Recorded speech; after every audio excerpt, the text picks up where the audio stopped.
दोस्तों UP triple S C PET exam के लिए क्विजेज लगातार चल रही हैं और आज के क्विज में हम लोग देखते हैं कुछ प्रश्न। कुल मिलाकर 25 क्वेश्चंस हैं। तो आइए शुरू करते हैं।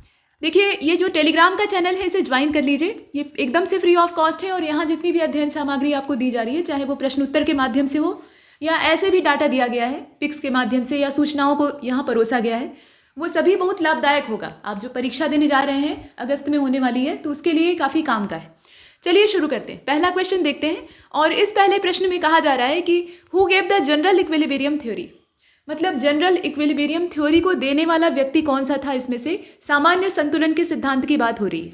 तो यहाँ कुछ महापुरुषों के नाम दिए हैं, जैसे कि जेएम कीन्स हैं, लियोन वॉलरस हैं, ठीक है, डेविड रिकॉर्डो हैं और एडम स्मिथ है। तो इसमें लियोन वॉलरस का जो नाम है वो परफेक्ट। इसके बाद अगले प्रश्न को देखते हैं। प्रश्न संख्या 2 में कहा गया कि which of the following is not true about demand draft. Demand draft के बारे में इसमें से कौन सा सही नहीं है। जो गलत है उसकी तलाश करनी है, याद रखिएगा, इसमें गलत देखना है। तो आप देखें कि इसमें पहला वाला it is a negotiable instrument, मतलब यह एक तरह का नेगोटिएबल इंस्ट्रूमेंट है। यहाँ पे परक्राम में लिखा हुआ है, तो ये तो समझने में थोड़ा क्लिष्ट हो सकता है। और बी वाले में कहा गया कि it is a banker's cheque, सही बात है, ये बैंकर का चेक है। और it is issue by a bank, bank के द्वारा जारी किया जाता है। बैंक नहीं जारी करेगा तो और कौन जारी करेगा। लेकिन जरा सी वाले को देखिए, यहाँ ये कहा गया है कि it may be dishonoured for lack of funds, मतलब अगर फंड का लैक होता है तो इसे डिसऑनर्ड कर दिया जाएगा, यानी अस्वीकृत कर दिया जाएगा। तो यही इसमें गलत है, बाकी जितने हैं वो सही। इसके बाद तीसरे नंबर के प्रश्न को देखते हैं। इसमें कहा गया कि who administers the oath of the president of India, मतलब भारत के राष्ट्रपति को शपथ दिलाने का काम कौन करता है। तो ये तो सिंपल क्वेश्चन है, बच्चों वाला, आराम से करिए। मुख्य न्यायाधीश जो भारत का होता है वही ये काम करता है। इसके बाद देखिए क्वेश्चन नंबर 4 को। इसमें कहा गया कि who among the following gave monistic theory of sovereignty, मतलब जो संप्रभुता का अद्वैत सिद्धांत है। यहाँ संप्रभुता का सीधा वाला सिद्धांत नहीं है, जो अद्वैत सिद्धांत है उसको देने वाले व्यक्ति कौन थे। इस प्रकार के भी प्रश्न आ सकते हैं कि फला सिद्धांत जो है उसके प्रतिपादक कौन से थे। तो यहाँ कुछ व्यक्तियों के नाम दिए हैं जिसमें से कि अधिकतर से आप परिचित हैं, जैसे कि ऑस्टिन है, डार्विन है, अरस्तु हैं और मार्क्स हैं। तो इसका जो करेक्ट आंसर है वो ऑस्टिन हो जाएगा, ठीक है। ऑस्टिन जो थे उन्होंने ये संप्रभुता वाला जो सिद्धांत है, मतलब संप्रभुता का अद्वैत सिद्धांत, उसको दिया था। इसके बाद क्वेश्चन नंबर 5 में चलते हैं। इसमें कहा जा रहा है कि which one is correct chronological order of the following event. Chronology जो है ये यूपी पीसीएस या यूपी पीएससी जो है, मतलब संस्था है, उसके लिए फेवरेट रहा है। और यूपी के जितने भी एग्जाम होते हैं, जैसे यूपी ट्रिपल एससी के द्वारा ये कंडक्ट किया जाएगा पीईटी एग्जाम, तो उनके लिए भी ये फेवरेट होगा, ऐसा माना जा रहा है। चूंकि ये एग्जाम देखिए पहली बार हो रहा है, तो पहली बार जब कोई चीज़ होती है तो उसमें सब अंदाजा ही लगाते हैं, जितने लोग हैं सब अंदाजा लगाएंगे। लेकिन अब अंदाजा सटीक बैठे इसके लिए हमें पूरा उसमें स्टडी करके आना चाहिए। तो चलिए देखते हैं। यहाँ पर कुछ घटनाओं की क्रोनोलॉजी दी है, आपको उसे अरेंज करके देखना है। तो पहले देखिए इन्हें कौन कौन सी घटनाएं हैं। क्विट इंडिया मूवमेंट है, यानी भारत छोड़ो आंदोलन 1942। उसके बाद शिमला सम्मेलन है, ठीक है, 1945। और पूना समझौता है, पूना पैक्ट। तो अब आपको अरेंज करके देखना है कि इसमें कौन सा पहले कौन सा बाद में। एक चीज़ और इसमें रह गई, देखिए ये डी वाले ऑप्शन के तौर पे नहीं है, ये कैबिनेट मिशन है। मतलब कुल मिलाकर इसमें 4 अलग अलग घटनाओं का जिक्र किया है। भारत छोड़ो आंदोलन है, शिमला सम्मेलन है, पूना समझौता है और कैबिनेट मिशन प्लान है 1946 वाला। तो आप इसे अरेंज करिए, देखिए कौन सा पहले होगा और कौन सा बाद में होगा। तो इसका जो सबसे परफेक्ट आंसर है, इसमें हालांकि एक विकल्प जो है वो नहीं दिया है। तो जब नहीं दिया है तो उसका क्या कीजिएगा, इसमें तीसरा, पहला, दूसरा और चौथा, इस प्रकार से ये जो है ना, ये विकल्प नहीं है। यहाँ आप एक चीज़ ध्यान से देख लीजिए, देखिए ये विकल्प नहीं है, कुछ लोगों ने इसे भी अटेम्प्ट किया है, ठीक। तो ये विकल्प नहीं है, इस प्रश्न का हिस्सा है। विकल्प यहाँ नीचे से है, यहाँ से शुरू हो रहे विकल्प। ये पहला विकल्प है, ये दूसरा है, ये तीसरा है और ये चौथा है। इसका सी वाला सही होगा, तीसरा, पहला, दूसरा, चौथा। मतलब इसमें आप देख रहे हैं कि पूना समझौता, ठीक है। और उसके बाद जो करेक्ट आंसर है इसमें पहला वाला क्विट इंडिया मूवमेंट, और उसके बाद फिर दूसरा शिमला कॉन्फ्रेंस, भारत छोड़ो आंदोलन के बाद शिमला समझौता होता है ना, और उसके बाद सबसे लास्ट में कैबिनेट मिशन प्लान। आगे चलते हैं, अगले प्रश्न को देखते हैं। प्रश्न संख्या 6 में कहा जा रहा है कि वर्ष 1917 की जो तारीख थी उसमें महात्मा गांधी के द्वारा चंपारण में कौन सा आंदोलन शुरू किया गया। मतलब आंदोलन का प्रकार क्या था। वो तो नील आंदोलन था, वो ठीक है, नील के जो किसान थे वो परेशान थे और अंग्रेज उनसे ज़बरदस्ती 3 कठिया प्रणाली को अपनाने के लिए परेशान कर रहे थे। तो सत्याग्रह प्रकार की प्रणाली थी, मतलब सत्याग्रह का ही वहाँ पे प्रयोग किया गया था, ठीक। असहयोग और सत्याग्रह ये 2 गांधी जी के हथियार थे। इसके बाद अगले प्रश्न को देखते हैं। प्रश्न संख्या 7 में कहा गया कि what is the name of tropical cyclones in China sea. देखिए, ये जो ट्रॉपिकल साइक्लोन्स होते हैं इनके क्षेत्र के हिसाब से डिफरेंट डिफरेंट नेम्स होते हैं, तो भिन्न भिन्न नामों को आपको जानना चाहिए। अब यहाँ पर जो नाम दिया है इसे देखिए, तूफान कहा जाता है, मतलब हरिकेन कहा जाता है। टॉर्नेडो कहा जाता है, जिसे कि हम हिंदी में बवंडर कहते हैं, ठीक है, ऐसे वर्लपूल की तरह से उठता है। और ट्विस्टर कहा जाता है, इसके अलावा टाइफून कहा जाता है। ये सब विकल्प दिए। तो उष्णकटिबंधीय चक्रवात जो कि साउथ चाइना सी, मतलब चीन सागर, आप सीधा सीधा समझिए, उसमें आता है, उसको क्या कहा जाता है? टाइफून कहते हैं। ठीक, कुछ समुद्र में उठते हैं और कुछ जमीन पर उत्पन्न होते हैं, ये भी अंतर होता है। अगले प्रश्न को देखिए। प्रश्न संख्या 8 में कहा गया कि which among the following countries not part of Scandinavia. Scandinavian जो कंट्रीज हैं उसमें कौन सा देश शामिल नहीं है? तो स्कैंडिनेवियन कंट्रीज में नॉर्वे, स्वीडन और डेनमार्क शामिल है, लेकिन फिनलैंड उसमें शामिल नहीं है। ठीक है, आर्कटिक वृत्त के पास वाले ये क्षेत्र हैं और यहाँ जो अरोरा बोरियालिस है वो आसमान को रंगीन कर देता है, खूबसूरत नज़ारा होता है। स्कैंडिनेविया एक अलग ही दुनिया जैसी दिखाई देती, मतलब आप वहाँ जाइए या उसके चित्र ही देख लीजिए तो आपको लगेगा कि वो एक अलग लोक है। ठीक है, तो इसी धरती पर। तो फिनलैंड उससे बाहर है भाई। इसके बाद आगे चलते हैं, प्रश्न संख्या 9 को देखिए। प्रश्न संख्या 9 में कहा गया कि घास को निगलने के बाद जो मवेशी होते हैं यानी चौपाया पशु होते हैं वो उसे कहाँ पर इकट्ठा करते हैं? वो सीधा पेट में नहीं ले जाते, वो उसको जुगाली करते हैं ना, तो बाद में जो बिना चबाया हुआ भोजन होता है उसको मुंह में वापस ले आते हैं जुगाली करके, तब वापस निकलते हैं, तो वो आमाशय में जाता है। उससे पहले उनका एक प्रथम आमाशय होता है जहाँ पे वो, इसे र्यूमेन कहा जाता है, यहाँ पे संग्रहित करते हैं। जल्दी जल्दी पहले खा लेते हैं, उसे स्टोर करके रख लेते हैं, उसके बाद जब स्थिर होकर बैठते हैं तो पगुराते हैं। इसके बाद अगले प्रश्न को देखते हैं। प्रश्न संख्या 10, निम्नलिखित में से कौन मानव शरीर के विभिन्न अंगों का ऑक्सीजन वाहक है? मतलब जो बॉडी होती है ह्यूमन बॉडी, उसमें ऑक्सीजन सप्लाई का काम कौन करता है? तो हीमोग्लोबिन नाम का जो वर्णक है वही करता है। और ये हीमोग्लोबिन पाया किस में जाता है? लाल रक्त कणिकाओं में पाया जाता है। तो इसमें सिंपल क्वेश्चन था, अगर हीमोग्लोबिन दिया होता तो आराम से उसको गेस करते, लेकिन यहाँ पर पहला वाला सही, बाकी जो है वो ये काम नहीं करते। प्रश्न संख्या 11 को देखिएगा। मानव शरीर के जो गुर्दे होते हैं अर्थात किडनी, तो किडनी का काम क्या होता है? किडनी एक उत्सर्जी अंग है, ये शरीर से जो विषैले पदार्थ हैं उनको पहले छानता है, रक्त को छानकर शुद्ध करता है, यही तो काम है। और उसके बाद जो अशुद्धियाँ होती हैं उन्हें शरीर से बाहर उत्सर्जित करने के लिए भेज देता है। इसके बाद अगले प्रश्न को देखते हैं। प्रश्न संख्या 12 में पूछा गया है कि विश्नोई आंदोलन, अपने देश में बहुत सारे मूवमेंट्स चले हैं, तो विश्नोई आंदोलन ये किसके विरुद्ध शुरू किया गया था? तो यहाँ देखिए, इसका जो करेक्ट आंसर है वो पर्यावरण से जुड़ा हुआ था, और पर्यावरण में भी वृक्षों की कटाई से उसका कनेक्शन था। अगले प्रश्न को देखें। प्रश्न संख्या 13 में सिंपल क्वेश्चन है, फैक्चुअल डाटा है। Who discover television? टेलीविजन का आविष्कार किसने किया? वो जो बड़ा वाला डब्बे वाला टेलीविजन होता था, तो उसको खोजने वाले जॉन बेयर्ड थे। आजकल तो टीवी की शक्ल ही बदल गई। ठीक, जॉन बेयर्ड थे, यहाँ आपने देखा। प्रश्न संख्या 14 को देखते हैं। पहले सबसे पहले उसमें CRO ट्यूब का यूज़ किया जाता था, जो कैथोड रे ऑसिलोस्कोप होता है, और उसी की वजह से टीवी का आकार बहुत बड़ा हो जाता था। अब यहाँ पर आपको मैच कराना है, तो मिलान किस चीज़ का करना है? मतलब मंदिर दिए हुए हैं या स्थापत्य दिए हैं और उनकी जो जगह दी है वो यहाँ पे मौजूद है, इसे देख लीजिएगा। लिंगराज टेम्पल है, उड़ीसा यहाँ दिया है। ठीक है, इसके बाद ये तिजारा मंदिर या तिजारा टेम्पल आप कह सकते हैं, राजस्थान में है, ऐसा दिया हुआ है। ठीक, और वेंकटेश्वर टेम्पल तिरुपति में दिया है। जबकि जो लिस्ट 2 है, मतलब ये जगह का नाम जो है वो पहले से दे दिया है। इस प्रश्न में थोड़ा समझने की कोशिश करिएगा, क्योंकि ये अस्त व्यस्त तरीके से छपा हुआ है। इसमें दिक्कत ये है कि ये वाली जो है ये लिस्ट 1 है, मतलब लिंगराज टेम्पल उड़ीसा का।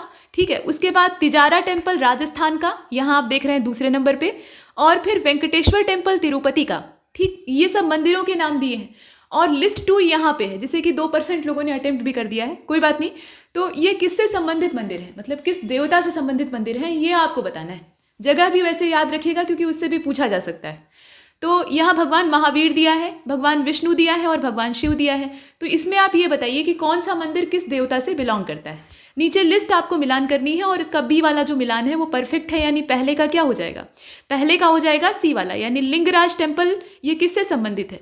लिंगराज वैसे भी ये भगवान शिव का मंदिर होगा, शिवलिंग से आप इसे जोड़कर देख सकते हैं। ठीक है, तो पहले का सी हो गया। उसके बाद आप तिजारा टेम्पल को देख रहे हैं, तो तिजारा टेम्पल जो है वो भगवान महावीर का है। ठीक, ए वाले से उसको आप मिलान कर लीजिए। और वेंकटेश्वर टेम्पल, वेंकट जो है ये भगवान विष्णु का ही पर्यायवाची है, तो ये भगवान विष्णु का टेम्पल तिरुपति में स्थित है। तिरुपति बालाजी से आप इसे गेस कर सकते हैं। तो इसका बी वाला परफेक्ट था। आगे चलते हैं। प्रश्न संख्या 15 को देखिएगा। अपने किस पड़ोसी देश के साथ भारत का काला पानी क्षेत्रीय विवाद है? काला पानी और लिपुलेख दर्रों के बारे में आपने सुना होगा। नेपाल के साथ यहाँ सीमा रेखा वाला विवाद है। नेपाल इसमें खुद विवाद में इंटरेस्टेड नहीं था और नेपाल ये पहले से नहीं चाहता था, लेकिन चीन ने उसे उकसाया और चीन की जब शह मिली तो वो एकदम से सामने आ गया, तो इसमें नेपाल हो जाएगा। इसके बाद 16वें नंबर के क्वेश्चन को देखिए। चीन एक शातिर खिलाड़ी है और वो भारत के आसपास के जितने भी छोटे छोटे पड़ोसी देश हैं उनको अपने अंदर या अपने प्रभुत्व में ले रहा है ताकि वो भारत पर दबाव बना सके। ठीक है, अब 16वें नंबर के क्वेश्चन को देखिएगा। निम्नलिखित में से कौन सा देश ब्रिक्स समिति का सदस्य नहीं है? तो यहाँ ब्रिक्स का जो फुल फॉर्म है अगर आप जानते हैं तो बहुत आराम से इसे आप गेस कर सकते हैं।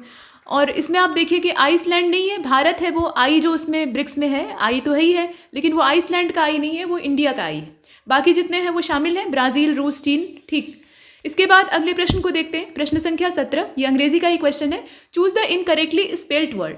इसमें जो गलत स्पेलिंग वाला वर्ड है वो आपको सेलेक्ट करना है।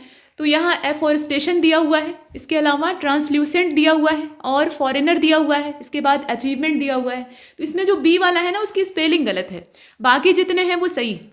अगले प्रश्न को देखते हैं। प्रश्न संख्या 18, इसमें कहा जा रहा है कि in the following question 4 alternative are given for the idiom और फ्रेज, मतलब लोकोक्ति मुहावरा जो है उसके तौर पे दिए हैं। Choose the alternative which best express the meaning of idem phrase, मतलब इसमें आपको ये बताना है कि नीचे जो आइडम या फ्रेज दिया है उसकी मीनिंग क्या है। तो यहाँ दिया हुआ है स्पाइक्स एंड स्पेन। ठीक, स्पाइक्स एंड स्पेन ये दिया हुआ है आइडम या फ्रेज। अब इसमें आप देखिए कि इसका शाब्दिक अर्थ क्या हो सकता है। तो स्पाइक्स एंड स्पेन का शाब्दिक अर्थ क्या होता है? नीट एंड क्लीन, साफ सुथरा। शाब्दिक अर्थ यही है इसका। हर मुहावरे या लोकोक्ति का पहले आपको मतलब बताना होता है, तब जाकर आप उसे किसी सेंटेंस में यूज़ करते हैं। इसके बाद नेक्स्ट क्वेश्चन नंबर 19, अब हिंदी का प्रश्न है और मरकट का अर्थ पूछा जा रहा है। तो मरकट का अर्थ क्या? पर्यायवाची पूछा जा रहा है, वही बात है। अर्थ आप जानेंगे तभी तो पर्यायवाची बताएंगे। विकल्प इतने आसान है कि बहुत आराम से आप इसे गेस कर सकते हैं। इसके बाद अगले प्रश्न को देखते हैं। स्त्रीलिंग शब्द का चयन करना है। तो स्त्रीलिंग और पुल्लिंग में अगर आप कंफ्यूज हो रहे हैं चुनने में, तो आप उस शब्द को वाक्य में प्रयोग कर दीजिए और वाक्य में प्रयोग करके आप देखिए कि उसमें कौन सा करता है में आ रहा है और कौन सा करती है में आ रहा है, मतलब उसमें पता लग जाएगा। वाक्य में जब आप एक बार इस्तेमाल करेंगे ना तो आपको मालूम हो जाएगा कि ये स्त्रीलिंग है और ये पुल्लिंग है। अब यहाँ देखिए हरकत, ये एकमात्र ऐसा शब्द है जो कि यहाँ स्त्रीलिंग है। हरकत की जाती है, न कि हरकत किया जाता है। ठीक, ऐसी हरकत दोबारा मत करना, ऐसे आप बोलते हैं ना तो हरकत जो है वो की जाती है। बाकी इसमें आप देख रहे हैं हुलास, तो हुलास जो है ये पुल्लिंग है। हमला किया जाता है न कि की जाती है, तो ये पुल्लिंग है। और हवाला दिया था, हवाला दी नहीं थी बल्कि हवाला दिया था, तो ये पुल्लिंग है, इसमें बी वाला सही। इसके बाद अगले प्रश्न को देखिए 21वां, यहाँ शुद्ध वाक्य का आपको चयन करना है। तो दिया हुआ है सेंटेंस, जरा देखिएगा। गंदा पानी उबाल कर पिए, पड़ोसी ने मुझे स्वतंत्रता दिवस की बधाई दिया। और यमुना का पानी गंदा और प्रदूषित है, गंदा और प्रदूषित है। ठीक, बच्चा लोग क्रिकेट खेलता है, तो इसमें कुछ तो साफ साफ देखकर जगजाहिर तौर पर मालूम हो रहे हैं कि वो गलत हैं। जैसे बच्चा लोग क्रिकेट खेलता है, बच्चे क्रिकेट खेलते हैं, यहाँ ये बोलने में अच्छा लगता हो भले ही, लेकिन शुद्ध नहीं है। और पड़ोसी ने मुझे स्वतंत्रता दिवस की बधाई दी, अब यहाँ बधाई क्या है? वो स्त्रीलिंग है, तो उसके साथ दिया नहीं बल्कि दी होनी चाहिए। गंदा पानी उबाल कर पिए, यही एकमात्र इसमें शुद्ध है। कुछ लोगों ने और 45% लोगों ने जो सी वाला है उसको अटेम्प्ट किया है, तो ये सही नहीं है। देखिए यमुना का पानी या तो आप गंदा ही लिख दीजिए और नहीं तो प्रदूषित ही लिख दीजिए, क्योंकि प्रदूषित और गंदा का अर्थ जो है वो एक है, ये समानार्थी हैं। तो दो शब्द एक ही अर्थ वाले एक ही वाक्य में क्यों इस्तेमाल करेंगे। इसके बाद आगे चलते हैं। प्रश्न संख्या 22, निम्नलिखित में से कौन सा पहली बार मौर्यों के द्वारा इस्तेमाल किया गया? मतलब which of the following was introduce for the first time by Mauryas.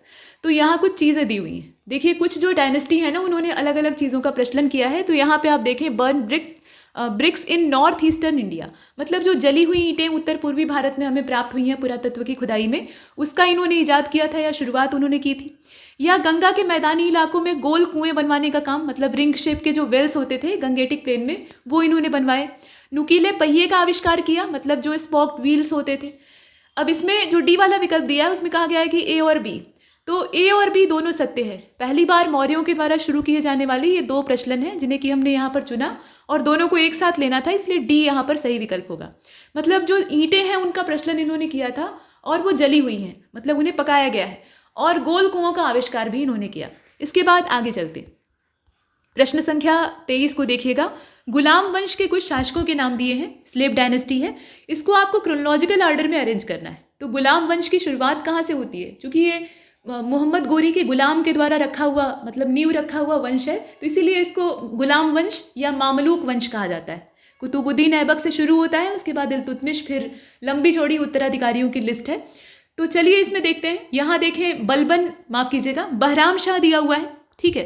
Bahram Shah, Nasiruddin Mahmood, Balban और अलाउद्दीन मसूद शाह, इसमें से कुछ जो है वो इल्तुतमिश के उत्तराधिकारी हैं, मतलब उसकी वंशावली से जुड़े हुए हैं। बलबन उसका रक्त संबंधी आप कह सकते हैं, वो नहीं था, मतलब वो उसका दास था, लेकिन यहाँ रक्त संबंध उससे नहीं था। तो यहाँ आप देखकर बताइए कि इसकी क्रोनोलॉजी क्या होगी, मतलब पहले कौन सा आया और बाद में कौन सा आया। तो इसमें आप देखें, इसका जो परफेक्ट आंसर है वो सी वाला है, पहला, चौथा, दूसरा, तीसरा, ठीक, यही इसका परफेक्ट अरेंजमेंट है। और उसी आधार पे देखिएगा, पहला मतलब पहले बहराम शाह, ठीक है, बहराम शाह ये निहायत ही निकम्मा और अयोग्य था। उसके बाद यहाँ देखिए जो अगला है वो अलाउद्दीन मसूद शाह था, ठीक, तो चौथे वाले को देखते हैं। उसके बाद फिर नासिरुद्दीन महमूद था और अंत में आता है बलबन। पीठ पीछे ये बहुत लंबे समय तक शासन करता है, लेकिन सामने से रूल करने का जो इसका मौका है वो बाद में आता है। आगे बढ़ते हैं, प्रश्न संख्या 24 को देख लेते हैं। इंडियन मिरर नाम का समाचार पत्र, इसको इस्टेब्लिश किसने किया था या फाउंडेशन इसकी किसने रखी थी? तो यहाँ कुछ महापुरुषों के नाम दिए हैं, जी सुब्रमण्यम अय्यर, दादा भाई नौरोजी। फिलहाल इसका डी वाला सही है, ये तो सिंपल था, देवेंद्र नाथ टैगोर, ठीक, ये वाला सही। अगले प्रश्न को देखते हैं, प्रश्न संख्या 25 और अंतिम प्रश्न। गुप्त काल में जो भूमि वर्गीकरण था, मतलब जमीन की भी वैरायटी होती थी, तो उसमें अपराहत नाम की जो जमीन थी वो असल में कैसी होती थी? यहाँ कुछ वैरायटी दी हुई है, जैसे वो एक पॉस्चर लैंड होता था, मतलब उसमें ग्रास जमी हुई होती थी और पशु चरते थे। वन भूमि होती थी, या बंजर जमीन होती थी, या फिर इसमें से कोई नहीं होता था। तो ये जंगली जो जमीन होती थी, मतलब उस पर घास फूस, झाड़ झंखाट और वृक्ष उगे रहते थे, उसको कहा जाता था अपराहत। ठीक है, तो यहाँ तक हमने इस क्विज को कंप्लीट किया है, और तब तक के लिए नमस्कार।